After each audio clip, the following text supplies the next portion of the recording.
ভর্তা দিয়ে ভাত খেতে কার না ভালো লাগে, আর তা যদি হয় মাছের ভর্তা তাহলে তো কোনো কথাই নেই। আপনাদের সাথে একটা দারুণ মাছের ভর্তার রেসিপি শেয়ার করছি, সবাই ভিডিওটা দেখবেন।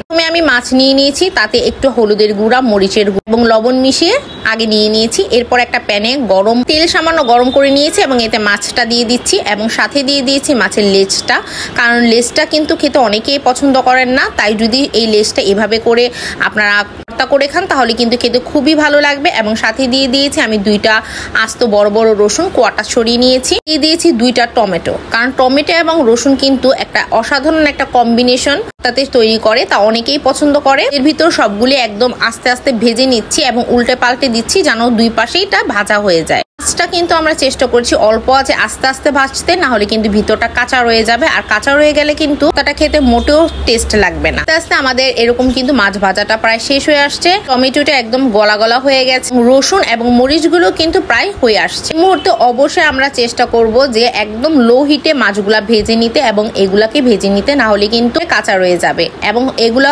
ভাজা হয়ে গেলে আমরা একটা পরিষ্কার বাটিতে আমরা এগুলা নামিয়ে নিব। সাথে আমি মাছটাকে আস্তে করে নামিয়ে নিব। মাশাআল্লাহ কত সুন্দর একটা কালার আসছে মাছ এবং এগুলাতে। করলে কিন্তু হাতে ডলে আপনারা খেতে পারেন, কিন্তু আমি হাতে ডলে খাওয়ার চেষ্টা করি না। আমি চেষ্টা করছি একটা বাটনার সাহায্যে বেটে একদম ভর্তার মতো মিহি করে খেতে। বাটনাটাকে আগেই ধুয়ে রেখেছিলাম। আমি একটা কাজ করব, সাথে ছোট যে পুতাটা আছে সেই পুতাটা দিয়ে আমি সর্বপ্রথম এগুলাকে একটু ডলে নরম করে নিব। প্রথমে আমি মরিচ, টমেটো এবং রসুনটাকে একদম মিহি করে নিব যেন একদম আপনার মিক্সড হয়ে যায়। এখন আমি মাছে হাত দেইনি, আমি চেষ্টা করেছি আগে এটাকেই পেটে সাইড করার জন্য। এরপর আমি মাছটাকে একদম বাটনার সাহায্য করব।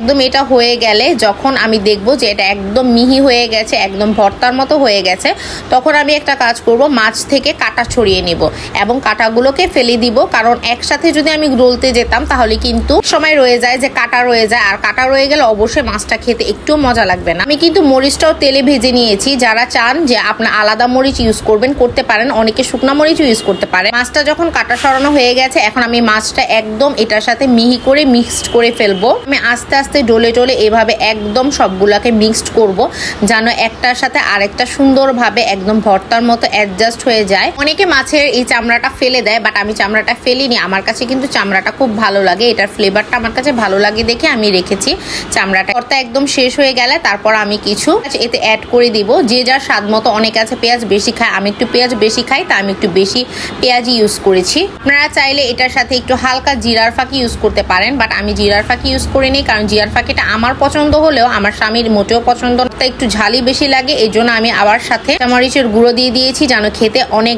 অসাম একটা কম্বিনেশন হয়। আপনারা চাইলে একসাথে কাঁচামরিচটা মিক্সড করতে পারেন অথবা দিয়েছেন ওভাবেই দিয়ে খেতে পারেন, কিন্তু আপনি এক থাল ভাত ইনশাল্লাহ এটা দিয়ে শেষ করতে পারেন। ধন্যবাদ সবাইকে ভিডিওটা দেখার জন্য। আসসালামু আলাইকুম।